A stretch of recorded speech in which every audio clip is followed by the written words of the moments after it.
Hey guys, it's Craig, and tonight I'm making a short video for you guys at home that are currently becoming police station accredited, and in particular you will have the critical incidents test coming up, the CIT. So I'm going to show you this in more detail in a bit. This is my notes that I had. You can see that I didn't bring a lot into the exam, just a pile of notes. And I went to Tesco and I got some yellow tabs of paper. And tonight I probably can't really remember what's behind each tab, but at the time I had it well drilled into my head what was behind each tab, and I had everything written out nice and neat and clear. So my notes are quite unique to me, but I don't think yours would be that different. But I'll show you those in a moment's time. This book here, this is a book that's really good. It's a book by a guy called Ed Cape. This one, I got it really cheaply off of Amazon, and it's okay to use a legal book that's out of date as long as you know it's out of date and you're aware that the law might have changed. But for the critical incidents test, the principles in this book are pretty much the same. You wouldn't go far off. But the reason I put this book on my table is not so much to show you that it's a great book. You've probably already got it and you're probably already aware of it. But the one thing I want to say about this book is do not bring it into the exam with you. It's not that type of exam. You don't have time to look up a big heavy textbook. If it was a written exam over an hour or two, fair enough, but yeah, you don't want to bring that into the exam with you. So this is pretty much all I had in the exam. I had this little book here, which is basically a book I bought in 2023, funnily enough, and it's good for looking up offences, and that's what I used it for. So I had this piece of paper, I had my notes, and I had this green book from memory. And what we've got here, I don't know why I've specifically written those offences down. I think that the exam only contains of a limited amount of offences, and I wrote them down.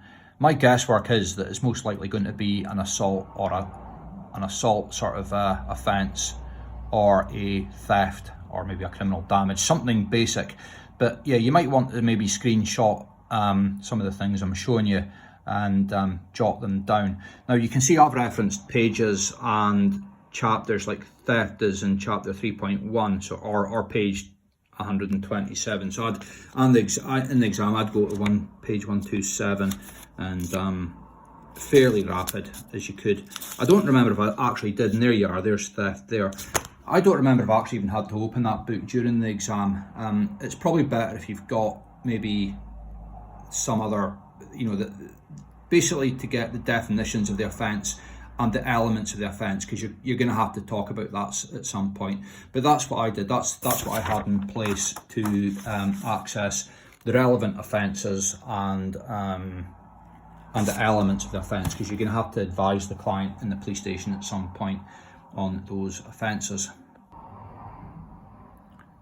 So here are my notes here. There is not a lot here. I went to Tesco and I got some bits of coloured sort of cardboard with tabs in it, and I learned my notes really well. That's what you need to do in this exam. You just need to know that it's split up into different stages of a police station attendance, and you just need to listen to the question. It's going to be a scenario that you're given, identify which section that it relates to and turn to that section. The other thing is you do need to be sort of able to think in your feet, because you will get like a curveball. It won't relate perfectly to your notes.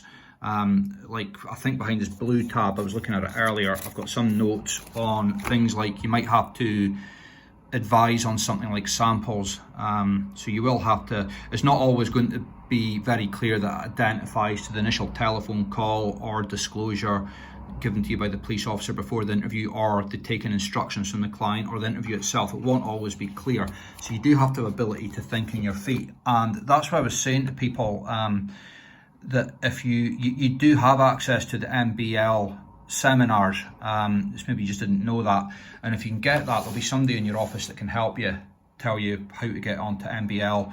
There's a password, which is usually your office, or the username, which is usually the office email, and there'll be a password. And if you can get onto MBL, there's a guy called Colin Bowman, if you've never heard of him before. He does quite a lot of tutorial work. He's a really experienced guy. He has got short half-hour sort of talks that he does on police station attendances, I found them quite useful. He's got a lot of wise words, and one of the things that he talks about is samples in the police station. You don't need to be an absolute expert. All the exam is really looking to see that you've got a fairly good basic knowledge, and you can give a short, well-structured answer. So yeah, you do need to have some sort of broad knowledge. You do have to have an ability to go freestyly, but the most of it you'll be able to relate the scenario to your notes. And I'm not saying do your notes exactly like mine. You'll see that my notes are quite unique and to me, but yours really wouldn't be that different. And this is what got me through the exam. I found the exam fairly easy. I don't think it's a difficult exam, but the difficulty is getting the right materials and knowing how to prepare for it and knowing what to expect. So this first tab here, I refer to this first tab, and I'll try and position my camera so you can do screenshots of the notes. This first tab here, I would refer to this as the initial telephone calls. So not just the incoming phone calls, but also the phone calls that you would make as well.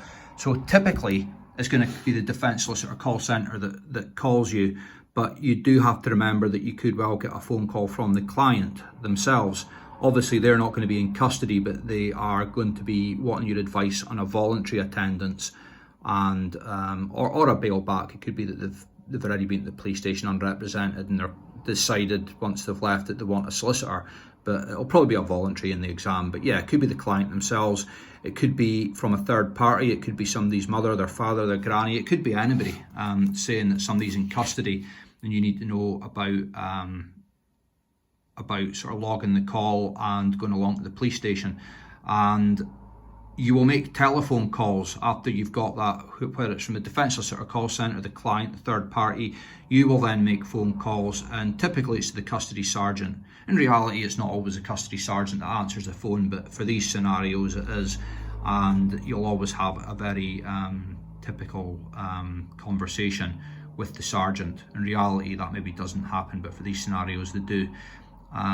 And you will always get denied access to the client, whether that be initially on the telephone call or when you actually get in your feet and walk to the police station, or however you get there, you'll be denied access to the client in the police station. So that's in another tab, but this one is about the initial telephone calls. And then when you do get through to your client, you will give them telephone advice. So yeah, you'll get that. That's probably how it all starts. So let's flip over to the next page. You can see I've done some unusual drawings, and I'll tell you all about this NAG TTT Alt Ref in a moment. That's how I remembered it. It's a mnemonic. It makes absolutely no sense to anybody but me, or it does. But you just have to do your own thing in this exam. You have to sort of compile notes that help you. That there's actually a nun, and the way I remembered numbered things is that a nun rhymes with one, and then whatever it is you're trying to remember, like initial telephone calls, I just visualise a nun on the telephone in my mind's eye, and that helps me remember a sequence of things for a while. So one is a nun on the telephone, and that reminds me that the first chapter that I've written is all about telephone calls. But here is typically what will happen if it comes from a defence solicitor call centre. You'll get a guy, he's got blue hair, but yeah, I do little drawings, it just helps, and write really, really clearly. And he says, "Hello, defence solicitor call centre, I have a known client case, are you able to accept?" That's what they always say. They always say that. And typically all they want is a yes or a no, but for the scenario, you've got it all written out in front of you. And so in the exam, I would get this guy saying this, and I would reply, and you just take your time, have a pause before you start talking, I feel helps, because even if you know the answer, because it helps when you come to an answer that you don't know. An examiner doesn't know if you're pausing because that's just what you're like, or if you don't know the answer. So I always pause for 2 or 3 seconds, there's plenty of time. So yeah, pause and speak really clear. You have to be cool and calm. That's a large part of this exam, being cool and calm. You don't want to, I know the answer and start speaking too quick. You want to just, you just want to just take your time. So I would go, "Hello, yes, my name is Craig McKenzie and my PIN is 3922. I think I must have said that in the exam. Yeah, it would have been okay to have said that in the exam. Although if you had to refer to the solicitor, I think it was data law solicitors you referred to. I can't remember that much detail, but yeah, that's what you would say. And here's this bit here. This is the bulk of the question. You've got to know that you are then going to ask. There's not going to be any more prompts. You say that, and then you're going to ask, can you tell me the name of the client, their date of birth, what police station they're at, and then the 3 T's, time of arrest, time of arrival, so that's the relevant time, the time detention has been authorised, offence that they're accused of, time legal advice sought, has telephone advice been given, what is your reference? So I remember that as NAG, name, age, G, what police station have they G for gone to. I don't know why it was NAG and not NAS. I can't remember. There might be some reason behind that. It might come apparent in a moment. But yeah, NAG, and then triple T, time of arrest, time of arrival, time detention was authorised, and then alt, offence, legal advice, has telephone advice been given. I don't know how useful that mnemonic was to me, because I do remember that was the first question. It was really easy. I just read that out, that sort of script out there. Now this one here, here's the client. Here's a client phoning you here. He's a rather sort of gawky looking guy. But yeah, this is typically the way that it would come across. You'll hear a sort of a recorded voice saying, hello, can you assist, voluntary bail back, whatever it is, and police want to discuss matter with me. It'll be something to that effect. So you've got to switch on to the fact you're speaking to the client. So you're going to go through this scenario here. So I would then take a slight pause for a few seconds and then speak cool and calm. Hello, my name is Craig McKenzie, probationary police station representative. My firm is Data Law Solicitors, and we can assist you also. So what I'll do, I'll not go through all this because it's going to take ages for you. I'll try and just do so with my phone, and then you can get a screenshot of that and you get the idea. That's what you need to do for a known client. Here's a third party, and I called this lady Granny Nag, so I tried to draw a granny, a third party. So this is again, you need to recognise from the recording, you go, right, this is somebody's granny, this is relating to the initial call coming from a third party. So yeah, she's saying my grandson has been arrested, and here's the spiel here. So I'll just show you the bit that you need to go through.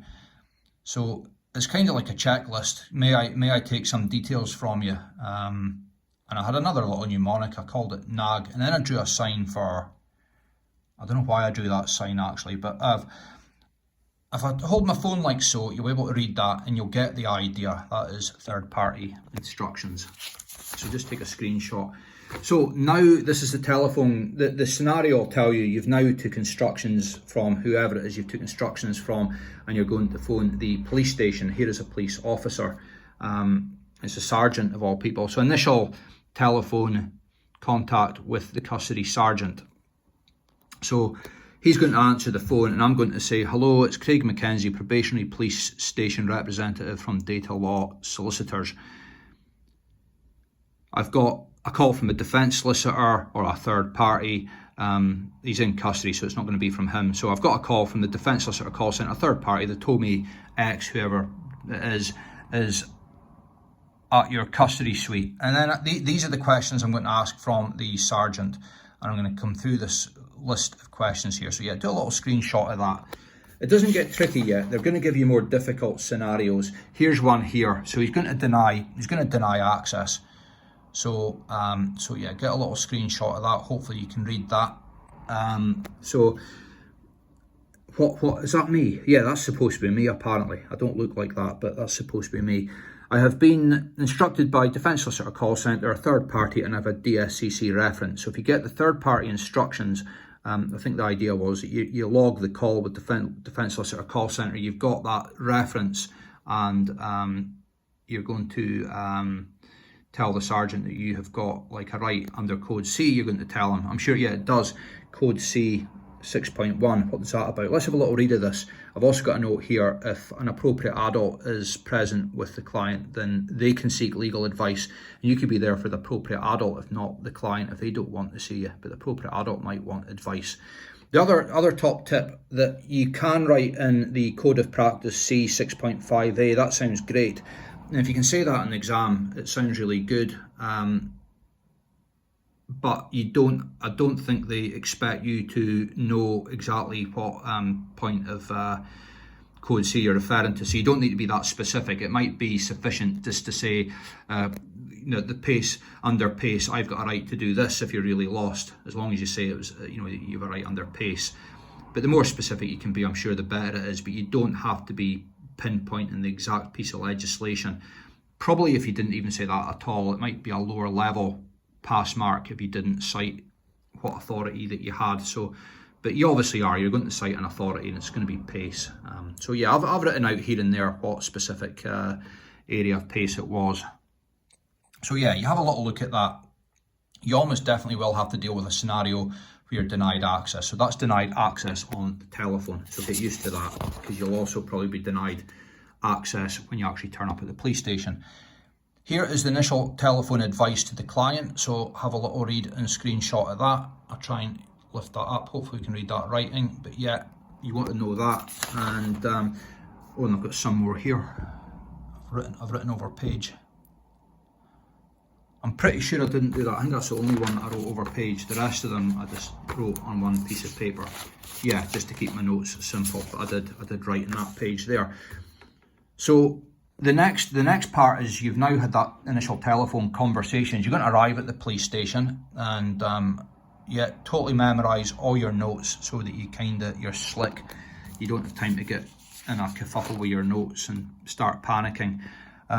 Your initial attendance, so I'll not read this out, but let's have a screenshot of that. Denied access to the custody record. Yeah, so that's one of the things you might be denied. So the sergeant might just say, oh, we don't have time to print that off. You don't really need it. There's nothing on it, whatever. It will be quite obvious. Listen to the question and it'll be quite obvious that there's what the cue is, what you need to start talking about. So you just flip to that page. You'll know it's in about there somewhere. Officer not ready to deal with the case. So there's always going to be a problem. It's never going to go smoothly. I mean, in real life, it's not usually this problematic, but this is obviously the purpose of this exam. That there's going to be a problem, and you need to know the solution to the problem. Know your notes and know where to go to. I've said, I've probably said that too much, but yeah, that is the key. So this one here, screenshot of this. This is the voluntary attendance. So you're going to basically get that information, and here's some more notes here about something. Yeah, so be ready in a voluntary attendance. It doesn't happen that often, but a voluntary attendance, the client might end up getting arrested. It's only ever happened with me once. I used to worry about it quite a lot, what they do if the client gets arrested. They generally don't. Frequently they're going to be at a police station that doesn't have a custody suite, so it's a palaver. The only time I've ever seen it happen is where the client got quite violent with the police officer and ran off. So obviously that's why he was arrested. So that's the initial attendance. It covers not just custody, but also that voluntary one. And the next bit, the third tab, is about disclosure. So the officer might refuse to give you any disclosure or gives you inadequate disclosure. Here it is here about disclosure. So here's your scenario for refusal to provide a disclosure. So you'll say to the officer, you should provide sufficient disclosure to enable me to understand the nature of the offence and why my client is suspected of committing it, and that is stipulated in Code C 11.1a. You'll say to the officer. So if you read from the book, and that'll sound really, really good. You don't want to get all emotional in the exam. Just keep cool and calm. Don't start getting don't start getting all teary and what have you in the exam. Just keep cool and calm and speak at a clear, even pace. I think that's what's best. That's what I did, and I found it was quite easy to get through each scenario. So that's the first page of the disclosure issue. Get a little look at that. I'm not really reading these. I haven't read these for some time. I can't actually even remember what they were about. So here's the questions that you might want to think about asking. I've got 3 Fs, what the defined, and the drugs, I think, what was found, the form, and what forensic work are they doing. And here is some other questions. BWF, body worn video footage, that stands for, I think.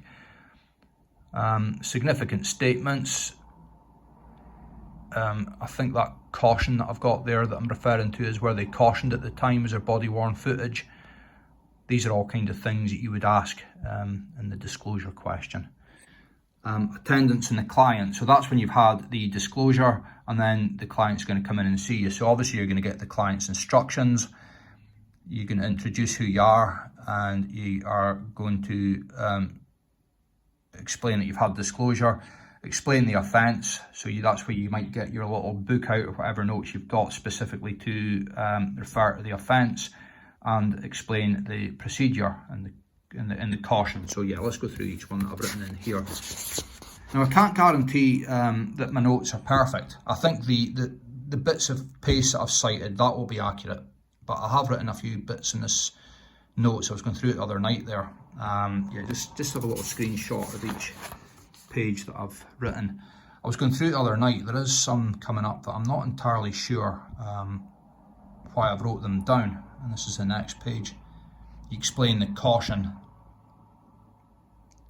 I do remember speaking to somebody once that said that they failed the CIT, I think there was an issue with the caution. They didn't explain the caution to the client or something. But if you follow this scenario here, because you will in this exam, this is something you'll definitely have to do. You will have to explain the caution to the client. You'll have to pretty much go through these things. This is pretty much standard. The attendance on the client is pretty much going to be standard, that you're going to get this in your exam. So know this really well, know it all really well, the caution. So you have to be able to explain the caution. And that's it. Specific queries. This was a bit I was referring to about going freestyly. That you just, some of the stuff you just need to sort of know. Identification procedure, and I've written down 3 types. You don't need to be an absolute expert on it. You just need to be clear and have the main points. Sampling. So the law on them taking, the police taking non-intimate and intimate samples and retention, all the rest of it, is quite complex, and I don't think anybody retains it off the top of their head. They probably get a general idea that they can take fingerprints or DNA and they can keep that in a database, and it can be held there, I think, indefinitely if you're actually convicted at a later date. It varies. You don't need to know that. But if you look up these videos that Colin Bowman has on the MBL, he does do a talk on samples, and that'll make things a bit clearer. But yeah, you only just want a basic outline. Specific queries raised to the client. So identification procedure. I can't think of any situation you'd advise a client not to agree an identification procedure. But yeah, these are the main ones that I've written down here. A group situation, video identification, parade, electronic recording, a Viper, yeah. And a lineup procedure, which I don't think they do that so frequent these days. Whether to consent. It's all very well saying that you would always consent to it, because you would just deal with you would just be put in a worse situation. But I think you have to give a slightly more technical answer why they should just consent to it, basically because it gives us a lot more control over the situation, and the client's not going to be subjected to much less favourable means for an identification procedure to go ahead without their consent. So specific queries raised by the client. Samples, have a little screenshot of this. What will happen if charged? And this is where I think, yeah, that's fine. You need to be able to explain that to them. And accepting an adult caution. I don't know if that's likely to come up in the CIT, but just put a note on it here, that typically, yeah, they must admit guilt. Typically during the interview, they could do that by a prepared written statement, but you must admit guilt, and there must be sufficient evidence.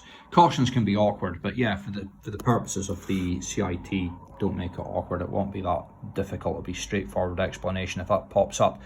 The interview. So yeah, let's just take a screenshot of that, and I'll go through this quite rapidly because I know I'm going on for a bit of time here. Here are some. I'm not even reading these pages, so I haven't actually read them in a while. So I think that the information in them is, yeah, hopefully it's accurate. I think it is. It will be accurate. I won't have gone far off, but I'll show you a mistake that I was looking over the other night. Not really a mistake. I wasn't quite sure why I've wrote it down. Let's have a look at that in a moment's time. There we go. Let's just screenshot each of these. Post interview I think it might have been post-interview. This is thankfully the last tab that we're on here. So you're going to speak about a delay in releasing the client, why there usually is a slight delay whilst they get bail or a decision made, but yeah, significant delays, you want to know why. Bail, there's a presumption that they will be bailed, so you might want to make reps, and you want to know your grounds for making reps. Appropriate adult problems. So let's go through what I've jotted down for post-interview. That was all okay, so take a screenshot of that. Now a little screenshot of this here. If we can get that in there right, yeah. And a little, yeah, screenshot of that. And this here. And that is my notes. I'm going to find that one. There was one, I remember writing it down. I don't know what that was I was writing about. It's in there somewhere, you'll find it. I remember I was writing about convictions, which I don't know why I was writing about convictions, because you're not going to get convicted at the police station. And I had wrote down somewhere about, I'm sure it was that last tab there. I can't recall where it was, but I had written down about convictions, and I wrote about the different sentences you might get, everything from like a discharge to a fine to a community order, and they get incrementally more serious. That's not going to pop up in the exam, so I'd noted I'd written that down. I don't know why I wrote that down. There might have been a reason behind it, but yeah, those are my notes. I can't guarantee they're 100% accurate, like you know, like you can't with any legal thing that somebody gives you, but if you have notes like that, you won't go far wrong. So yeah, key tip is know your notes insides out, speak cool, calm, and yeah, don't get emotional when the sergeant's denying you access or something like that, and just take your time and don't take any big bulky books in with you, and I think you won't go far wrong. But yeah, if anybody wants to ask me any questions, you can't read anything too clear from the notes, yeah, just send me a message, and I'll try and answer it.